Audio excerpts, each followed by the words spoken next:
Adam Schiff didn't raise his voice, didn't exaggerate, didn't wave documents around.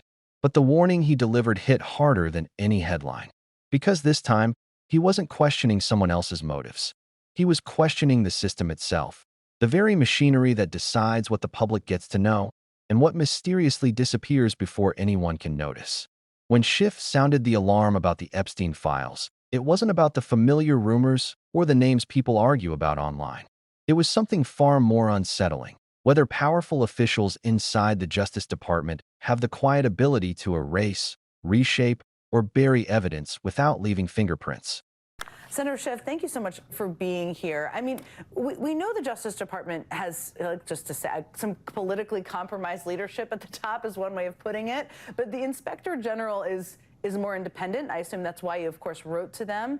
How confident are you that they will actually tell you if there have been any efforts to scrub or remove documents from the files, and how are you expecting you'll receive that information?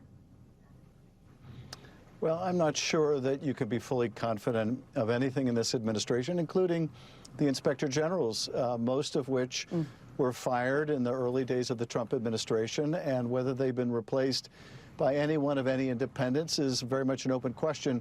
But I have more confidence generally in the offices of Inspector General than I do in the top leadership of the Justice Department.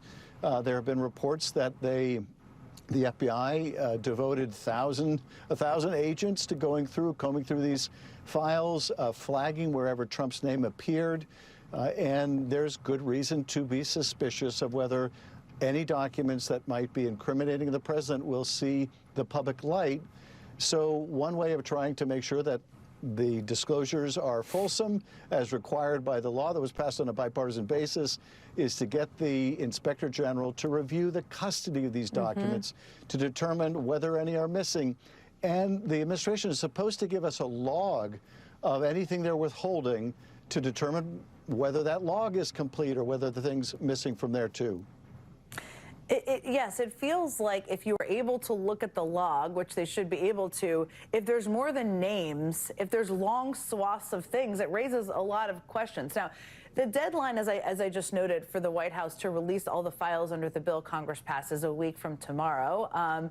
What expectation? You know, I think a lot of people out there are thinking we're going to see everything that day. It seems hard to believe that's going to be the case. I wish it was. But what expectation do you have on what we may see that day? Well, I guess my expectation is that they will produce something.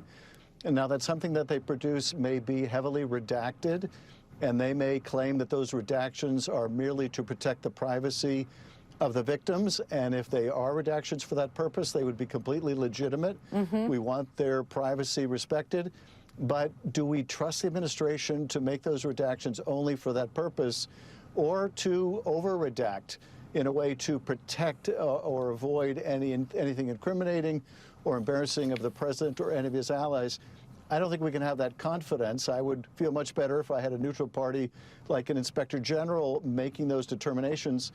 And in the log that they provide, it could say just very generically, this category of documents has been withheld, those documents going to an ongoing investigation.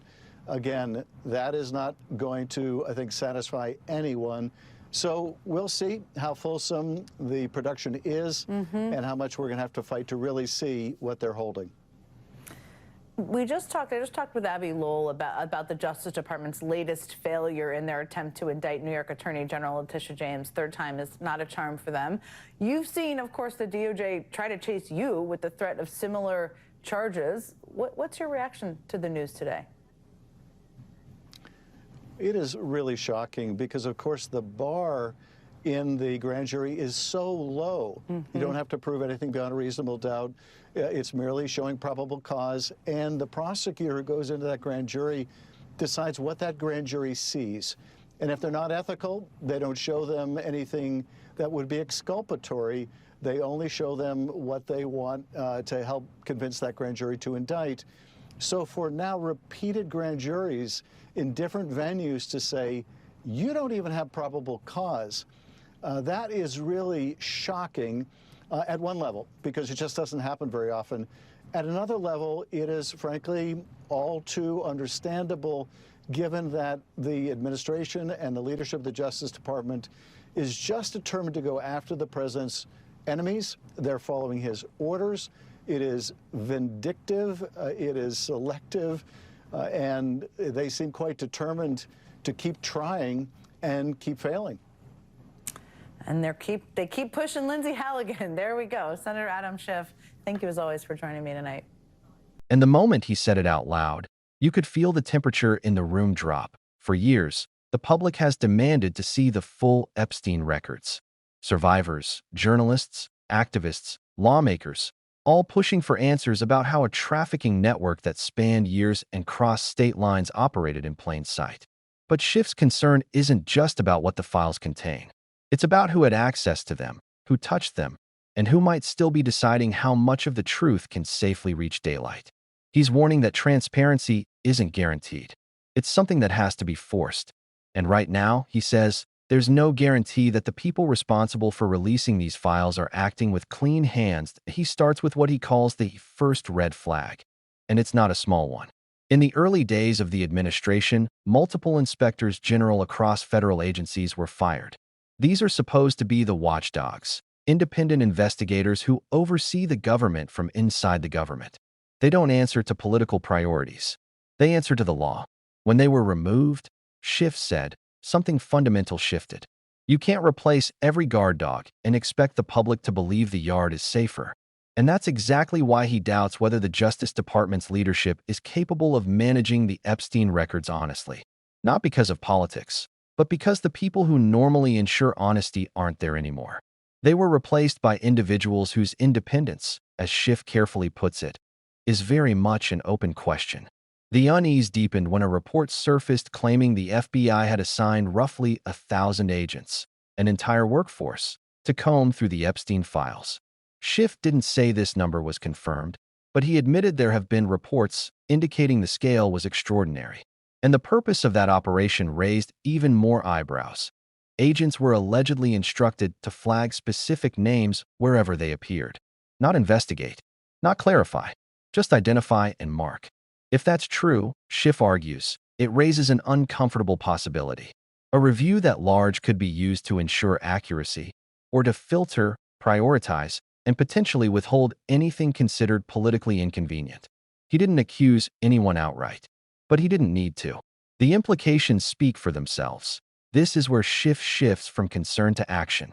If he can't trust the leadership inside the Justice Department, then oversight has to come from outside their chain of command. That's why he turned to the Inspector General, one of the last mechanisms left with even a chance of independence. He's asking the IG to review the custody of the files, where they've been, who handled them, whether anything vanished along the way. Think of it like auditing a vault. You don't just check what's inside. You check who had the keys. Schiff knows that once public trust breaks, the only way to restore it is to verify everything. And if the IG finds gaps, missing documents, incomplete logs, unexplained transfers, it could expose something far larger than sloppy paperwork. One of the most revealing tools, Schiff says, isn't the files themselves but the withheld documents log. This list tells Congress what the administration decided not to release, why they withheld it, and what categories those documents fall into. If the public sees a massive section labeled Ongoing Investigation, that's a clue. If entire subjects are missing, that's another clue. Schiff emphasizes that redactions protecting victims are legitimate, necessary, and non-negotiable. But that's not the whole picture. Redactions can also be used to shield institutions, officials, or allies from embarrassment. Without a neutral referee reviewing the reasoning, no one outside the DOJ can prove whether those blacked-out sections exist for the right reasons or the convenient ones. And Schiff makes one thing clear. Convenience cannot be trusted. Meanwhile, a countdown is hanging over everything. A bipartisan law requires the release of the Epstein files within days. People expect full transparency, but Schiff doesn't think the public will get it. He predicts the DOJ will produce something, but that something may be buried in heavy redactions, vague justifications, and withheld sections labeled so broadly they tell you nothing. That's the problem with deadlines. If an institution is determined to avoid embarrassment, it will meet the letter of the law while violating the spirit of it. Schiff knows this pattern too well Because the Justice Department's track record in recent months has been raising alarms of its own. Consider what just happened with New York Attorney General Letitia James. The DOJ attempted to bring charges against her, not once, not twice, but 3 times. Each time, the case was sent to a grand jury in a different venue. And each time, the grand jury rejected it. Schiff points out that this is almost unheard of. Grand juries don't require proof beyond a reasonable doubt. They just need probable cause. And the prosecutor presenting the evidence gets to decide exactly what the jury sees. If they want an indictment, they usually get one. That's why the repeated failures are so stunning. Schiff calls it shocking, but also predictable. He believes the DOJ leadership has been targeting political opponents for reasons that have nothing to do with law and everything to do with retaliation. And when an institution is willing to misuse its power in one area, it's naive to assume it's acting with purity everywhere else. Schiff doesn't base that belief on theory. He bases it on experience. The DOJ previously threatened him with similar charges, pursuing a line of attack that he says was designed to intimidate, not to seek justice. He watched the machinery operate from the inside, and what he saw convinced him that leadership is willing to bend procedure to pursue personal or political goals. That context makes the Epstein files far more than a standard transparency issue. If the department is willing to stretch legal boundaries to punish someone it sees as an enemy, what would stop it from managing the Epstein records in ways that protect people it considers allies?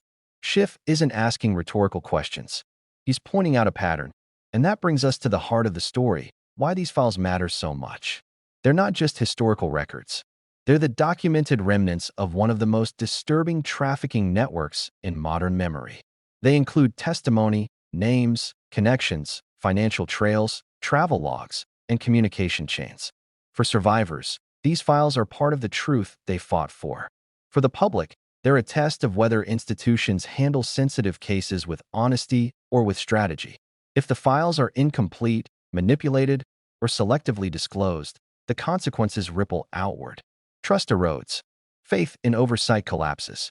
Victims feel silenced. And the public loses one of the few chances it has to see how power operated in the shadows.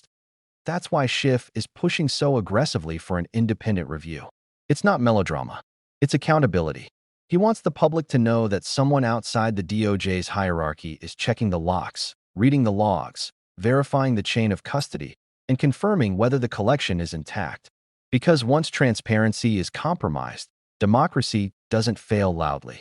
It fails quietly, file by file, redaction by redaction, until the truth becomes whatever someone in an office decides it should be. The coming release, whatever form it takes, won't answer every question. It may raise more than it resolves. But the fight for oversight isn't about one moment. It's about establishing a standard that institutions must follow, even when the truth makes them uncomfortable. Schiff's warning is simple but powerful. Justice cannot survive secrecy. And if the Epstein files are handled in the dark, then the public isn't just losing information. It's losing something far more important. Trust at SO as this deadline approaches and the country waits for answers. The real question isn't what's inside the files. It's what the public will never get to see and who made that decision. If you're watching this, it means you care about transparency, fairness, and accountability. It means you're paying attention at a moment when silence would be the easiest option. So stay informed. Keep asking questions. And don't look away, because this story is far from over. If you found this breakdown helpful, make sure to subscribe, hit the like button, and turn on notifications so you don't miss the next update. The truth doesn't protect itself, people do. And right now, your awareness is part of that fight.